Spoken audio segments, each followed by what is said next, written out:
Hello! We're back for another sort of tutorial video. Today we're going to talk about a topic that a lot of people are interested in. How do I move from one domain to another domain and try to preserve the rankings as best as possible? So you might be moving from old domain to new domain.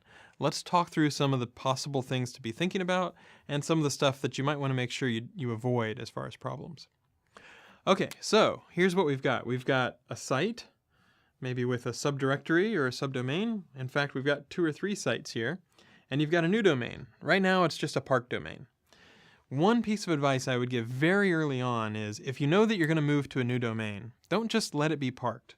Go ahead and say, okay, I'm going to put something up there, even if it's just a small mini stubby version of the site, even if it's only the one page that's the main page of the site, the root page of the site, that it's got something there that indicates it's not just like, one of the tens of millions of park domains. So go ahead and put a new site up there. It doesn't have to be pretty. It doesn't have to have a lot of CSS and JavaScript and all that stuff. Just a couple paragraphs to say this is going to be the new site. This is going to be the new destination of whoever the company is or something along those lines. Because we have classifiers that try to detect parked pages. And if you go from parked to a normal domain, we try to detect that transition as quickly as we can, but if you give us a little more time to crawl, see, process the page, it's a little more likely that we'll be able to handle it just fine.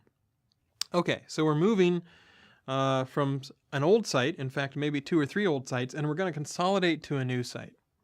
So first off, you really would rather not just jump in with both feet, dive into the deep end of the pool. What you'd rather do is test it a little bit first. So what you can do is you can make sure that you've got the new content or the content ported over to the new site. And you can just kind of start with a subdirectory or a subdomain, start with a part of the site, and do a 301 permanent redirect to the new location. Now this is assuming that you're moving for all time and eternity. So this is the good case for a permanent or 301 redirect. If you were planning to undo this later or it's temporary, then you'd use a 302 redirect whenever you send the HTTP status codes. Okay, so what you can do is you can test by redirecting this part of the site over to the new part of the new site, and you can say, does this continue to rank okay? And if for some reason like you 301 and it just turns into a black hole and it doesn't rank at all, then don't move everything over quite yet. Do a little bit of investigation, Maybe the previous owner had done some spam on this domain and you need to do a reconsideration request or something along those lines. But don't just move everything over without doing a little bit of a test if you can on a subpart or a part of the site first. Now what if you've got multiple sites, like here's site 1, 2, and 3, and you're going to consolidate them all into one brand or all into one website. That's a perfectly fine, perfectly natural thing to do. So you can do the 301s with these guys as well. But the thing to do is I would start with the smallest traffic domain. So imagine that you're merging these 3 sites together. Start with the one that doesn't get much traffic, do that 301 redirect, and make sure that things sort of flow okay. Make sure that things look all right as far as the transition. That way you're not putting the domain that's responsible for most of your traffic at risk. You're making sure that everything is flowing okay before you start to, eventually take the next biggest site and then the next biggest site and do those 301 redirects that way. Okay, some other stuff to think about. If you own all of these sites, or if you control all of these sites, you can add the verification codes and register your site in Webmaster Central so that you can get stats for all these sites. So one thing you might want to think about is look at the people who link to your old domain. Now, it's definitely the case that you don't need to write to every single person who has ever linked to your domain and say, hey, can you update and point to the new location of my domain? But it might be worth doing for just the most conspicuous, the biggest, the most important links that point to your old site.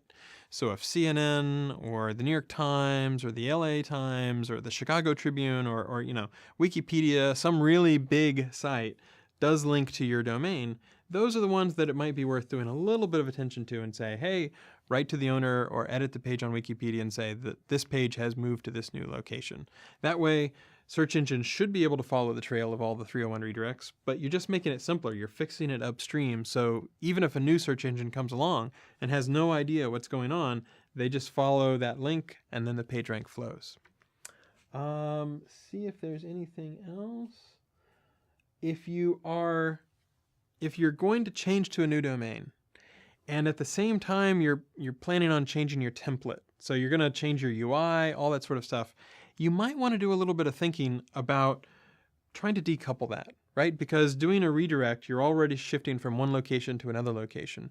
And then if you completely revamp your entire site at the same time, imagine if things don't go well. For whatever reason, maybe you've done a bunch of Ajax, bunch of JavaScript, and there's not as much text that's indexable on the page.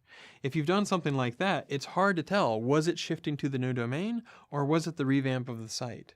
So if it's possible, the more you can decouple that, just like moving a small part of the site or your site that had the smallest amount of traffic first, lets you just look around the corner a little bit and see, is everything working the way that I expect it to work? So those are some rules of thumbs. If you can, it's really helpful if you can leave the old site up for quite a while. I did a test where I moved from mattcutts.com to a site I had happened to buy called dullest.com. And I left it up for, 90 days, 180 days, plenty of time for people to see all the 301 redirects, everything happening, to make sure that it was processing correctly. And that worked very well. And if you handle this in a slow, careful, deliberate way, then things should go quite fine. And we've seen lots and lots of reports about people shifting to new domains and everything goes completely smoothly. But there are definitely these kinds of steps that you can do to make sure that things, if anything does go wrong or if there's anything you can't explain, you have an ability to say, oh, this was the revamping of the site versus this was shifting the site to a new location. So those are just some simple rules of thumb to keep in mind whenever you're moving to a new domain. Hope things go well for you.